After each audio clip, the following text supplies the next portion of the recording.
Intermediate results అనేది చూడడానికి process ఏంటి అనేది చూస్తే first point go to the official website అనేది చెప్తున్నారు. ఇక్కడ 2 వెబ్సైట్స్ అనేవి ఇవ్వడం జరిగింది.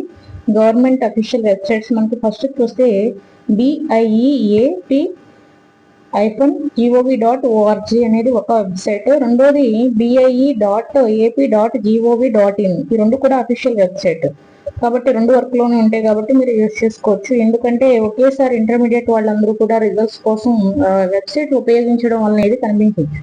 అందుకనే ఒక వెబ్సైట్ పనిచేయకపోతే ఇంకో వెబ్సైట్ లో చూడండి. అలాగే సెకండ్ పాయింట్ చూస్తే click on the link that says AP inter results అని చెప్తున్నారు. అంటే ఇంటర్ రిజల్ట్స్ అనేది మనకు అక్కడ కనిపిస్తుంది, దాన్ని క్లిక్ చేయాల్సి ఉంటుంది. Next select either first year are second year depending on the exam YouTube. First year అయితే ఫస్ట్ ఇయర్, సెకండ్ ఇయర్ అయితే సెకండ్ ఇయర్, మీరు ఏ ఇయర్ అయితే ఆ ఇయర్ రిజల్ట్స్ అనేది చూసుకోవచ్చు. Next one enter your hall ticket number and date of birth. Hall ticket number ఇచ్చి next date of birth అనేది ఇవ్వాల్సి ఉంటుంది.